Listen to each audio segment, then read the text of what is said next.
And I thank you, Lord, for all that you. August 12th, 1989, during a Friday night lock-in, man, I accepted Christ as my Savior, and from then on, have tried to the best of my ability to surrender my life to Him. So for whatever reason, God has seen fit that I have engaged in student ministries that have basically been in a place where they're starting over again. I've been student pastor at 3 different churches, and all 3 of those churches were the same. The student ministry basically was starting over and growing again. Over time, I've learned that 80% of all churches in America are 100 people or less. Only 8 and 15% of that church will comprise student ministry. So from the very beginning of student ministry, I would make phone calls to different camps and different places that we would want to serve or be a part of for the summer. And the answer was always the same. People would say, yeah, we've got that weekend open and we'd love to have you. But we have a minimum of 30 students to come and be a part of our camp. Although I really understood that, it was really frustrating as a student pastor because, maybe I only had 8 or 10 that I was trying to bring to camp. And they would say, well, you can come to camp, but you have to pay for 30.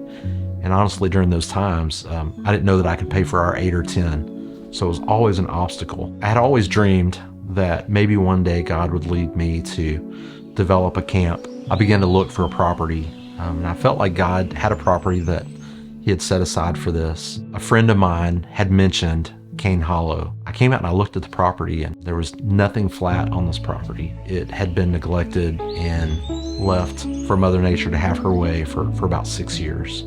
And so the first time I looked at it, I right away declined the opportunity to get this property. Went home and I slept on it and I prayed about it, and I felt like God said, I'm not finished with this property. I can make this property what it needs to be. I called the owner and I said, hey, if we can work this out, we would love to pick this property up and start working on it.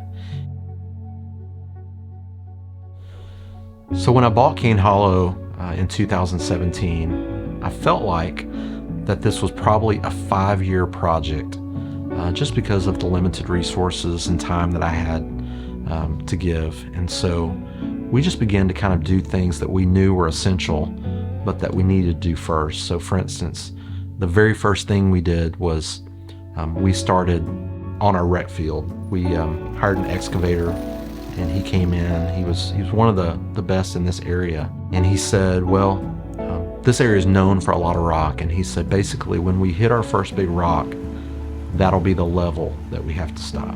And I went to praying, and I just said to God, this is the logical place for this field. I'm just praying that there's no big rocks. And so he started cutting into the earth. 3 days later, he said, you're not going to believe this. He said, everything around us is boulders and jagged rocks. And he says, as I began to cut into that one patch that we were going to put that field, he says, I never overturned the first pebble. Right then, it was just another confirmation that I felt like God was with me through the whole project and the process as we began to build camp. Myself and David and Sarah and Amy, we all kind of jumped in this together, and it was a team effort. They were one of the first people, even before I signed the contract on Cane Hollow, that came out and looked at the property, and they were all in, and they jumped in, and so from there we really just started doing projects that we knew that took a little time, that we were able to do ourselves. So our progress was really coming along, and we had one building here on property. It was a portable building. Our student ministry that I was student pastor of, we were scheduled to go to Panama City Beach the summer of 2020. COVID kind of came into the picture, and we didn't really understand what it was. And quickly we realized, though, that we weren't going to be going to camp. And throughout that year, 2 students in our community, not from our student ministry, but some of their friends, had taken their life. I remembered going to our pastor and saying, we need to somehow do summer camp. So I began to really research and figure out, how are places that are still trying to work through COVID doing that responsibly. So we had never produced our own camp before. We had always gone to pre-produced camps. I feel like God just smiled down on our efforts and our faith. And God directed each step of the path. And without a doubt, I think students in our student ministry would be able to point back to that summer, say that, man, that was one of the most growing periods of their relationship with Christ. You know, the one thing that we didn't do the summer of 2020 was take that camp for granted. I mean, we realized that was really a gift from God. You know, one of the things as we were going through that first week of camp in 2020 that we realized was we really didn't have a great rain plan, because we didn't have a building large enough for all of our students to go into. We had prepared these activity boxes, and we literally gave each tent an activity box and said, hey, everybody go back to your tents and just hang out for an hour or 2 hours, enjoy each other's company, fellowship. We had a couple of students say, you know, hey, can we play flag football in the rain? We just said, yeah, like, here's the flags, you guys go at it. And so we put a couple adults on the activity field. And honestly, other than worship, our students would tell you their favorite activity that summer was the day that they got to play flag football in the rain. We knew we ultimately needed a plan for inclement weather, but I just had mentioned that in passing. I hope one day God gives us a really awesome pavilion, or an awesome barn, or an awesome gymnasium. That would be amazing. 2 weeks after we had come back from camp, I had a couple approach me on a Sunday morning and said, hey, can we sit down and have a conversation with you and talk to you for a moment? And so as we sat down, they had asked me, you know, what are your thoughts about that rain plan that you were mentioning? And I said, you know, I really don't have any other thoughts other than, you know, we need a building large enough to put all of our students in when it rains so that we don't have to disrupt camp and activities. They said, well, we've been praying, and I feel like that God laid it on our hearts to help out with that. Through them being obedient to God and through Him speaking through them, God helped us that year to build our beautiful pavilion, 2,400 square foot pavilion. Man, it was absolutely a game changer and an answer to prayer. And so not only was it essential that we went to camp here at Cane Hollow in 2020, but we also came back in 2021. And honestly, 2021 was an amazing year. We had purchased some additional tents to facilitate more students and be able to host more kids. With the addition of our awesome pavilion, that summer, 6 students said yes to Jesus and began their first time relationship and walk with Him. And we thought that was awesome. I mean, you know, had it only been one student, all of our effort would have been worth it. But that summer, 6 said yes. And so we were over the moon with again, how God had been faithful.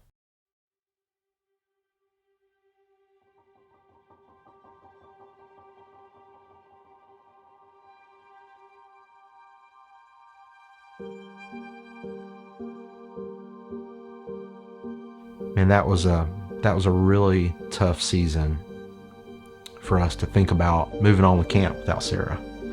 I mean, she was there from day one, and she had hiked all those trails, and she never missed a camp. I mean, everything that we had ever done, she was right in the middle of it. As we began to think about celebrating her life, Amy, who takes care of all of our bookkeeping and those things, she called me and she said, Kelly, have you seen the bank account? I said, no, I haven't thought about it. And she said, we're getting these gifts, these financial gifts. And she said, I don't know where they're coming from. She said, it has to be some kind of mistake. Like, you know, maybe they've got accounts crossed. And David shared with me in a conversation, he said, hey, as we begin to think about how Sarah would have wanted to celebrate her life, he said, in lieu of flowers, we just asked people to make a contribution to Cane Hollow, that she loved this place. Even through that tough season that we didn't know how we were going to move on, God was just being faithful and encouraging us to say, Sarah's with me now, and there's more work to do. Through people honoring Sarah's life, we were not only able to build our multi-purpose barn, but we were able to start thinking about cabins, and we didn't have to put students in tents any longer. We have a trail here that we've dedicated to Sarah's memory. A lot of times when I prayer walk, I'll walk through that trail, and I'll just thank her for her contribution here to camp. I know she's in a place and she wouldn't want to be back here now, but until then, man, we'll carry on her legacy and keep doing what God's called us to do here at Cane Hollow. So after the passing of Sarah, David and I spent more time together.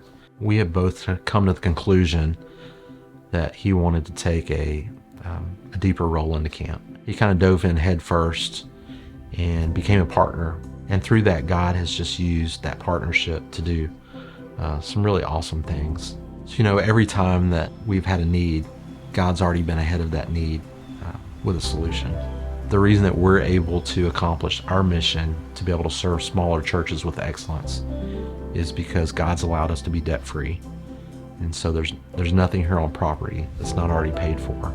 He's used people along the way, like David and like many, many others who've said yes to the mission and understand the value and importance of what we're doing. Our mission here at Cane Hollow is to love and to honor and serve. We've been shown what life looked like through a loving God and what life can be. We want to honor people and want to honor God and model what service looks like too. We've seen God work through students, smaller groups in big ways. And I'm confident that God is going to reach the small groups that come through Cane Hollow in big ways. I'm excited to see what that looks like.